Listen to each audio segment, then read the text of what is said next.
Bueno, señores estudiantes, en esta clase vamos a ver las leyes ponderales, ¿no? Que rigen los cambios químicos. En este caso, las leyes ponderales se refieren al peso que tienen las distintas sustancias, ¿sí? Le paré el video porque ya lo que seguía es, es asunto de otra clase, ¿no?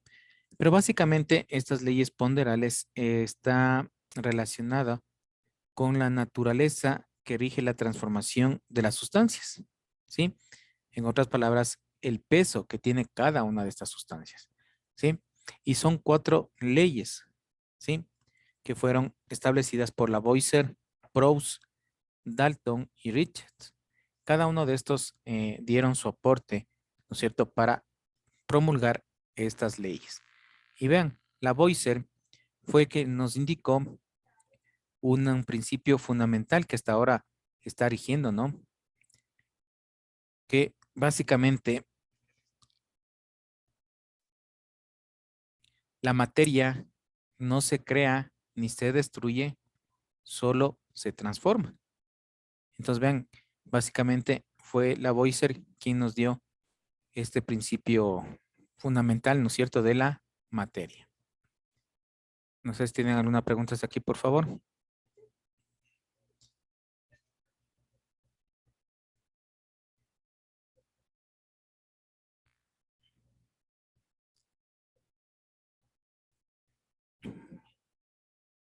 Bueno, vamos a seguir.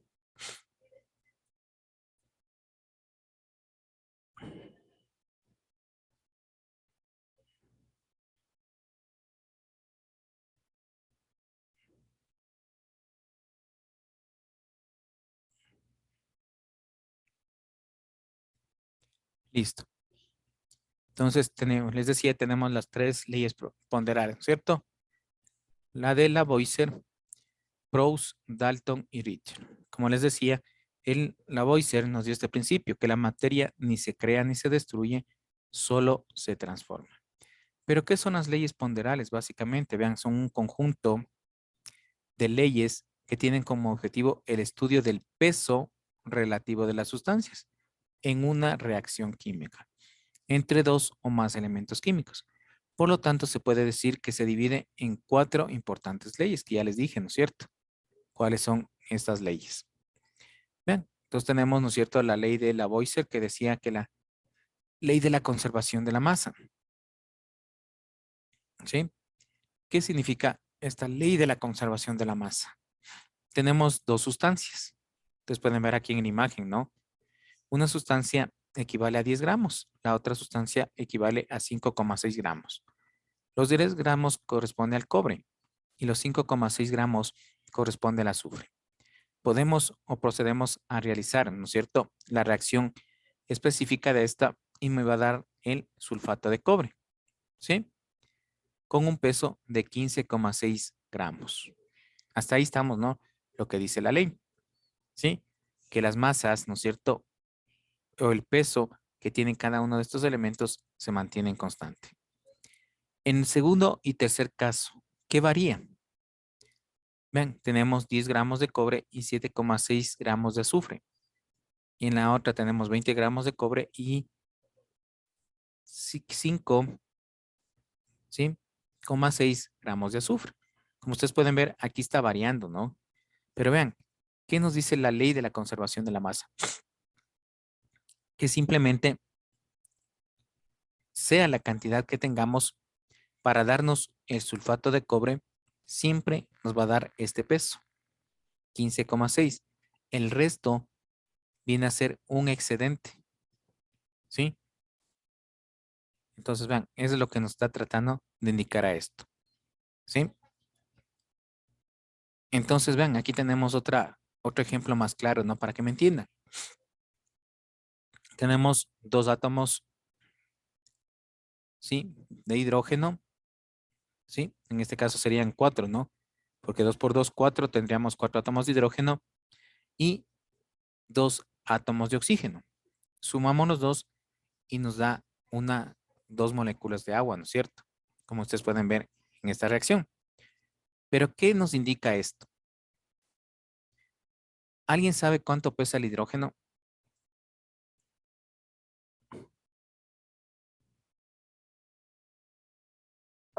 En la tabla dice 1.008. Ya, muy bien, ¿no es cierto? Entonces tenemos la fórmula del agua, ¿no es cierto? Que es H2O.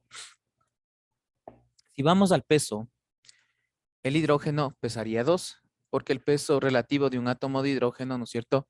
Es 1. Le simplificamos. Y del oxígeno viene a ser 16, ¿sí? Entonces el peso de esta molécula de agua viene a ser 18 gramos. ¿Ya? ¿Qué nos indica en esto de la Boyce? Que así sean 5 moléculas de agua, 10 moléculas de agua, 30 moléculas de agua, un galón de agua, siempre el peso molecular de la molécula de agua va a ser 18 gramos. ¿Sí? No va a variar. ¿Sí me hago entender, no? ¿Sí? Si tenemos, digamos que 1000 moléculas de agua, ¿no es cierto? ¿Sí? ¿El peso cuánto será? 1000 por 18. 18,000 gramos, ¿no es cierto? Más o menos. ¿Sí? Pero si nosotros tenemos una sola molécula, siempre va a ser 18 gramos. Eso es lo que nos indica esta ley de Lavoisier, ¿no? Que siempre su peso va a ser constante, ¿sí? Que no va a variar, independientemente de la cantidad que nosotros tengamos. Sí, por eso le ponía ahí en el ejemplo del azufre, ¿no? El sulfato de cobre. El azufre tiene un peso, el cobre tiene otro peso. ¿Sí? Y para formar ese producto sulfato de cobre, siempre va a tener el mismo peso. Lo restante va a quedar como excedente. ¿Entendieron, por favor, esta ley?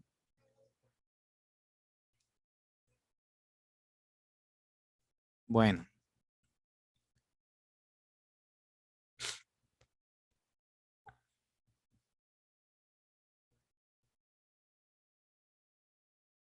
entonces les decía, ¿no es cierto? Aquí tenemos, vean, H2O, ¿no es cierto? O2. Y nos va a dar 2 moléculas de agua. Aquí tenemos, en cambio, la otra ley, ¿sí? La ley de Proust. ¿Me ayuda con la lectura, señor Martínez?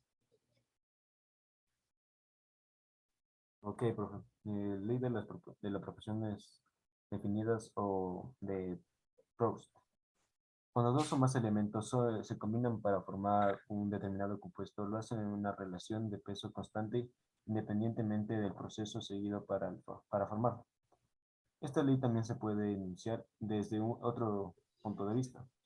Para cualquier muestra pura de un determinado compuesto, los elementos que lo conforman mantienen una proporción fija en peso, es decir, una proporción ponderal constante. Bueno, muy amable, gracias. Vean, aquí en cambio la ley de Proust me dice, para formar este átomo de dióxido de carbono o anhidrido carbónico, perdón, tiene que haber una relación de 1 a 2. ¿Sí? ¿Qué significa esto? Tiene que haber un átomo de carbono y un átomo de oxígeno. ¿Sí? Cuando hay esta relación, siempre se va a formar esto, que es el dióxido de carbono. Aquí estábamos hablando de la relación, ¿no? Les pongo un ejemplo. Tenemos la misma molécula de agua, ¿sí? H2O.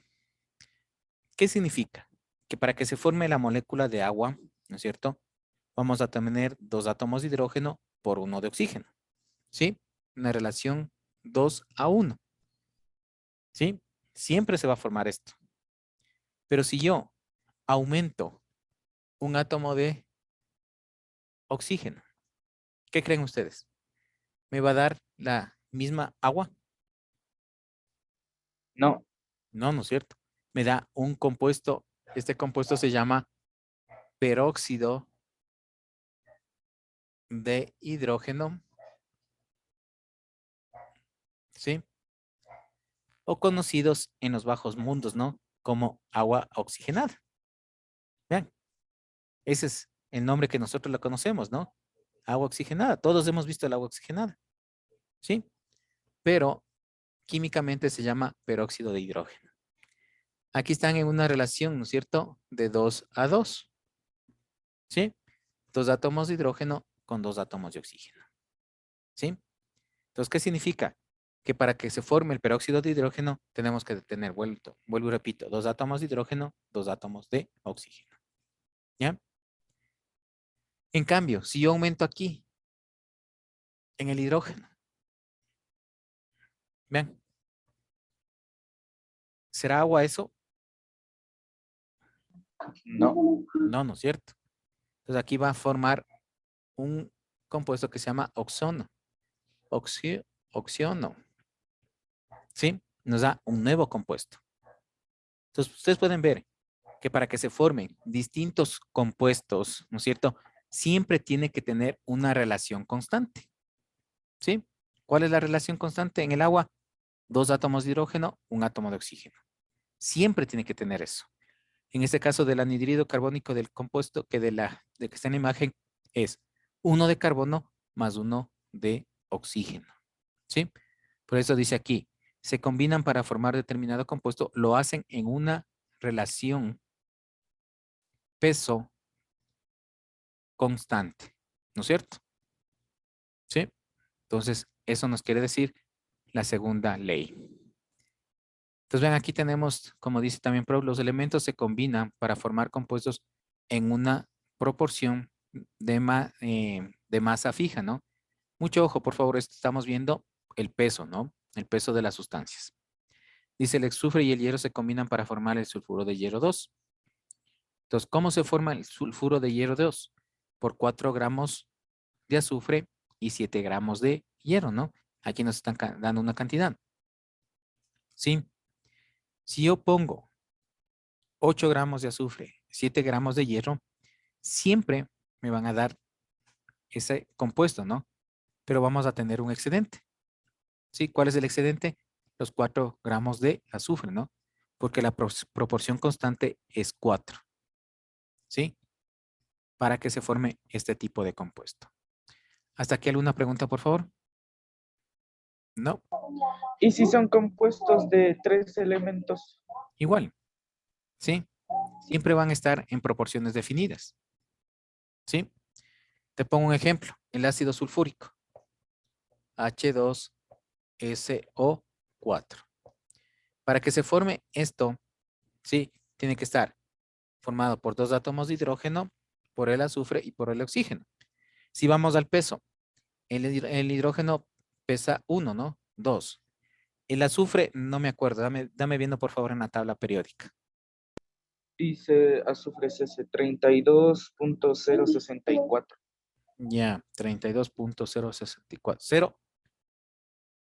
Sí, Ya, entonces 32.0. 32. Ya. El oxígeno, 16 por 4, me da 6 por 4, 64. ¿No es cierto? Ya.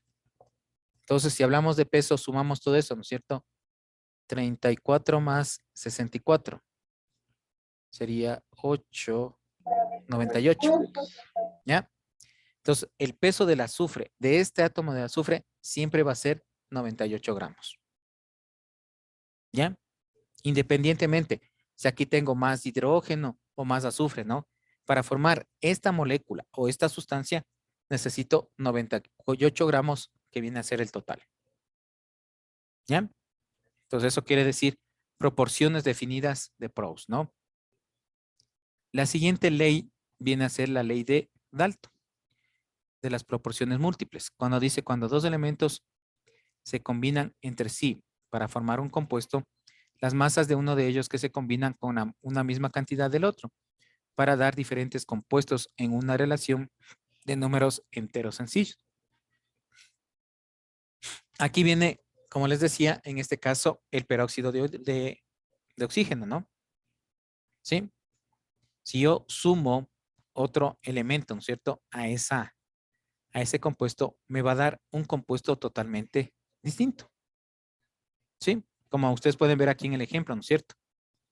Tenemos un átomo de nitrógeno y un átomo de oxígeno. ¿Sí? y nos da este compuesto. Pero si yo sumo otro átomo de oxígeno, básicamente nos va a dar otro compuesto, ¿no?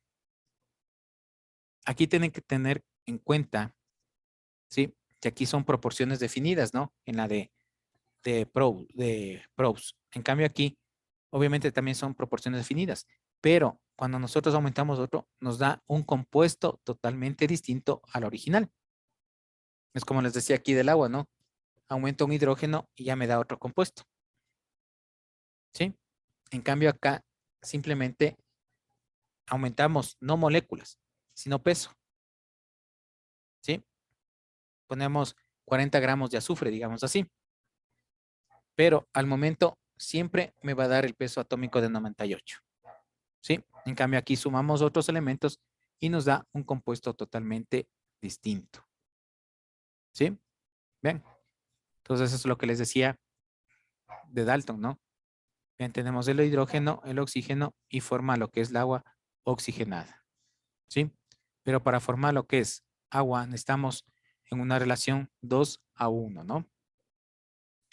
Y la de Richter, las masas de diferentes elementos que se combinan con una misma masa de otro elemento dan la relación en que se combinarán entre sí bien múltiplos o submúltiplos de esta masa.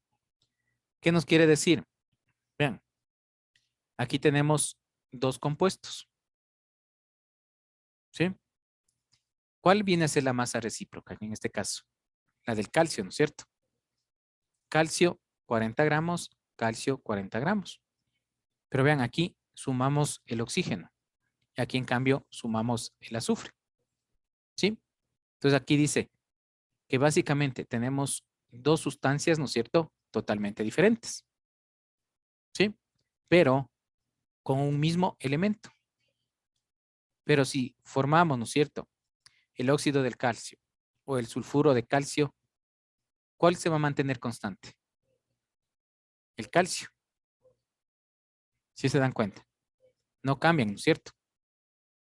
¿Cuál es lo que cambia? Viene a ser el oxígeno o el azufre. Por eso dice una misma masa de otro elemento. ¿No es cierto? ¿Sí? Nos dan una relación en que se combinan entre sí. Y sumamos, ¿no es cierto? Los múltiplos y submúltiplos de estas masas nos dan otro peso, ¿no es cierto? Si yo sumo este con esto, ¿cuánto me va a dar? 56 gramos, ¿no? Sumo este con este, en cambio me va a dar 72 gramos. Pero ¿cuál es la que se permanece fija?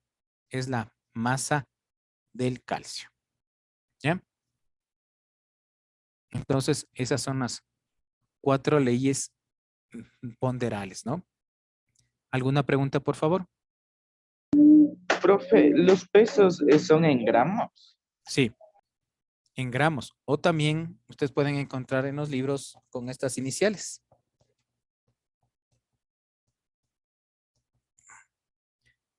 Así.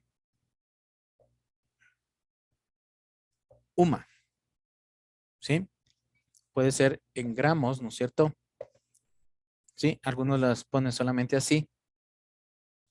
Cuando vean usted, esto también significa peso. ¿Qué significa esas siglas? Unidad de masa atómica. ¿Sí? Por eso pueden encontrar 32 UMAs. ¿Sí? Y bien que me hiciste esa pregunta, ¿no? Porque pues que en algún libro encuentre 30, dice el peso del azufre 32 UMA. Es decir, ¿qué es eso? ¿Sí? Es el peso. ¿Sí? Es en gramos. Ustedes saben que en los múltiplos y submúltiplos, ¿no es cierto? Cuando hablamos de las Sistema Internacional de Medidas, es en gramos. ¿Sí? Pero también les ubican como unidad de masa atómica. ¿Alguna pregunta, por favor? ¿Quedó claro?